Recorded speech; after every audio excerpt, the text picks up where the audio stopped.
All right. With chapter 5, we're starting part 2 in our book. Part 2 includes chapters 5, 6, and 7, and they all talk about ethics. This chapter is going to go over ethical standards, but really, you make ethical decisions almost every day in your regular life also. So this can apply to some of your everyday stuff. First, we're going to go over ethical models. Then we'll talk about ethical concepts and end with ethical theories. So there, just pay attention to those distinctions on like which is included in which thing. Okay, ethics is the formal study of moral choices that conform to standards of conduct that pretty much everyone should follow. Okay, some people say ethics is all about listening to your conscience and choosing between right and wrong. The term ethics is sometimes confused with morals, values, etiquette, and law. There's actually a really good table in your textbook that compares these terms, but we're going to go through each of these ethical models next. All right, so while ethics is based in philosophy, morals are based on religious beliefs and personal choice, and is the principle of right conduct that you internalize. Okay, so ethics puts your personal moral principles and standards into practice by making good judgments and making good decisions consistently. So ethics really is the study of moral choices. Okay? Etiquette is a separate area of study that is based on societal norms. Etiquette is how people relate to one another in certain situations, okay, or the social code of customs and rituals. So things like politeness, or proper dress, or being courteous. Okay. Now, law is a little bit different. So it's rules of conduct that have binding legal force. Law is based on a controlling authority, such as legislature. It's meant to control people's behavior and protect the public from danger. Law and ethics are actually closely related. Law is like, the base level of what's right and wrong, and ethics kind of fills in all the voids. And by that, I mean something that is legally acceptable may not be considered ethically acceptable, okay? And for example, if you see someone drowning, legally, you are not required to try to save them. But ethically, you should really try to save them, right? So that's what I mean. If you're unsure of something legally, you would want to look to ethics when there's no obvious right or wrong, when enforcement of the law does not bring justice, if right behavior brings the wrong effect, and personal sacrifice is the consequence for following ideals. Okay, so all four of the concepts we just talked about, ethics, moral, etiquette, and law, are based on values. These are the concepts that give meaning to a person's life. They serve as kind of the framework for making decisions. Things like hard work, honesty, sincerity, cleanliness, okay? Values are based on societal norms, religion, and family orientation. Most people don't really think about values until there's a conflict of some sort, okay? All right. Ethics is easiest to understand if you start at more of an abstract level and then apply it to a more personal level. Okay, so these abstract ideas or thoughts are called ethical concepts. There are a lot of different approaches you can take to ethical reasoning. You can see those listed here. So we're going to go through each of these now. The first ethical concept is autonomy, which refers to independence, self-determination, or freedom. There's three main elements: the ability to decide, the power to actualize or implement a decision, and respect for the autonomy of others. All three of those things have to be present for autonomy to exist. Now, in the healthcare field, autonomy is embedded in the concept of informed consent. It requires that healthcare providers give information to the patients in a way that they can easily understand so that they know all of the facts before making a decision. Now, the ethical dilemma with autonomy is when one person's actions interfere with another's rights. For example, yelling fire in a crowded movie theater. Okay, people have every right to do that, but other people can be impacted by, causing panic, or they can, get hurt while trying to run out of the movie theater. So autonomy is a freedom, but it does have some level of restriction. Okay. The second ethical concept is beneficence and non-malfeasance, which are interlocking concepts. So beneficence means the qualities of kindness, mercy, and charity. And in relation to ethics, it is the obligation to do good in all circumstances. Non-malfeasance is kind of the flip side of that. It means the prohibition against doing harm. And in relation to ethics, it's the obligation to prevent evil or harm. Okay. So one side's, doing good, and the other is preventing bad. Okay. But they go together. An example that includes both would be the Hippocratic Oath. That's the oath that doctors take, to do no harm to patients. Okay, now the double effect principle says that ethical choices may result in unexpected outcomes. So when someone is in a double effect situation, they can do a harm versus benefits analysis to see if, first, the unexpected outcome is not the intended outcome. And then secondly, is the unexpected outcome outweighed or not as significant as the positive or intended outcome? And the example of this is someone consenting to take a medication that causes an adverse reaction. So is the side effect of the medicine worth it if it's helping to treat this problem you're having? Okay, that's something you would have to decide. The next ethical concept is the best interest standard, which is helping someone determine what's in their best interest when they can't make that decision on their own. This would be used for people that are considered incompetent, such as minors or people with mental disabilities, or people that are in a coma. Ideally, they would base it off of the person's advance directive, or, if they've ever said, if the patient has ever said, if I'm ever in a coma, I want life support, or I don't want XYZ to be done, then they would base those decisions off of that. There have been several well-publicized cases of people that are considered incompetent. You may have heard the names Quintana, Nancy Cruzan, and Terry Schiavo. We'll actually talk a little bit more about these cases in another chapter. So we'll move on to the next concept, which is fidelity. That means faithfulness, loyalty, and devotion to one's obligations and duties. It's most often seen with agreements or commitments between people. And it's related to accountability because being accountable is being someone who follows through on their obligations, okay? In relation to healthcare, doctors are supposed to show fidelity in their role of treating a patient, including the duty to be the person that explains their diagnosis for the first time. They need to do this in a way that is understandable and caring to the patient. Okay, justice refers to the obligation to be fair to all people and to be honest and impartial.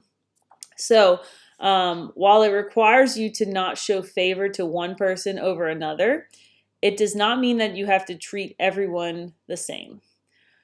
Naturally, people are going to have differing opinions on the concept of justice, because what one person will think is fair may be the opposite of what someone else thinks is fair, right? So this is a tough one. It can be very subjective, meaning it's not always clear cut. There are two parts of justice. We have comparative justice, which says it's acceptable to give the group with the greater needs more resources than the group with the lesser needs. And I think a good example of that would be, if someone is going to die, if they don't receive an organ transplant, they would be considered more needy than someone that has been recently diagnosed and has years to live before they would need that same organ transplant. Okay, the needy person would get the organ first, right? Okay, the flip side of that is distributive justice. Distributing the burdens and benefits equally, and it requires someone in a position of authority to provide the service or to distribute the stuff fairly. In a legal sense, distributive justice is shown by the rule that everyone is innocent until proven guilty. Okay. Still on distributive justice. So there's 6 criteria that are looked at when resources are limited and they're having to do some sort of distributive justice. I'm not sure why they made it into this little puzzle piece graphic, but here they are. So make a note of each of these. Need refers to procedures that are required, not elective procedures. So who has the greatest need for this thing to be done? Effort refers to the willingness to comply or not comply with medical advice. So who's going to put forth the most effort to make the most out of getting this, resource? Ability refers to the power to pay and is considered part of distributive justice in the sense that needed services can still be performed for someone that can't afford to pay for them, right?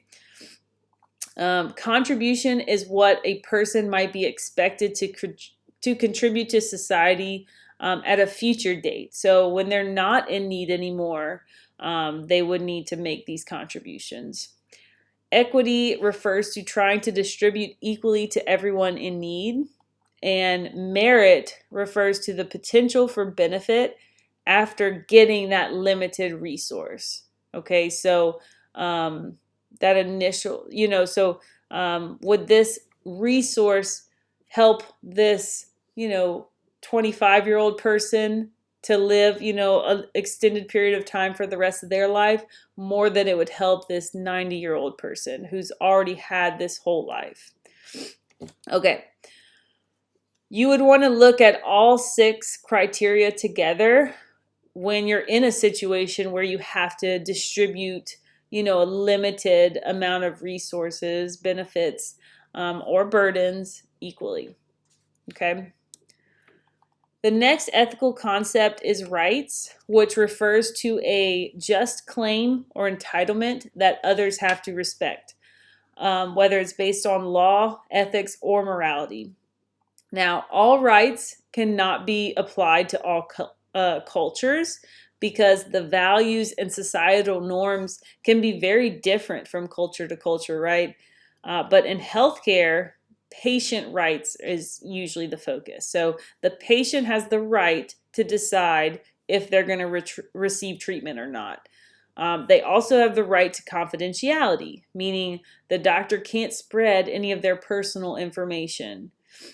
They also have the right to privacy, which refers to the right to be left alone or control their own personal information. Okay, you do need to know the difference between confidentiality and privacy.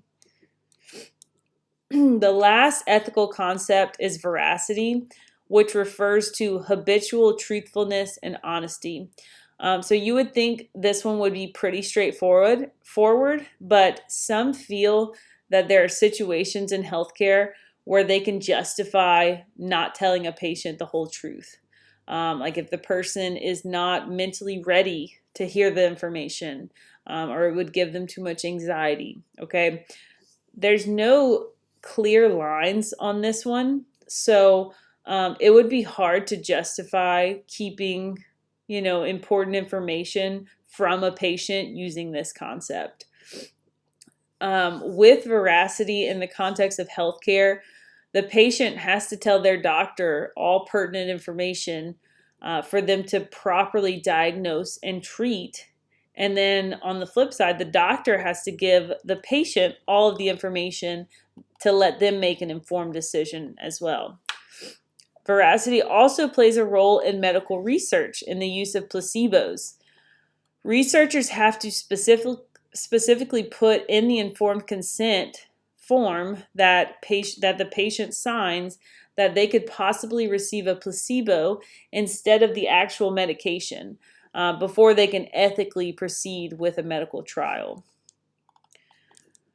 Okay, the last section is ethical theories. So this refers to systematic statements or plans used to deal with ethical dilemmas. So basically saying, if this dilemma comes up, this is how you can deal with it, which is different from the ethical concepts because those don't give a plan of action. Okay, the first theory is utilitarianism. It can also be called consequentialism. This says that everyone, including people, organizations, society in general, should make choices that promote the greatest balance of good over harm for everyone. So an act is considered right when it brings about a good end for everyone. Okay. This theory is also often used when doing a cost-benefit analysis. All of the options are looked at, and then they try to choose the one that is the best outcome for the lowest cost for everyone. One of the biggest weaknesses with this theory is people justifying immoral acts if the result is beneficial to the majority of people, even if the minority of people will suffer for it. Okay, that's known as the ends justifying the means.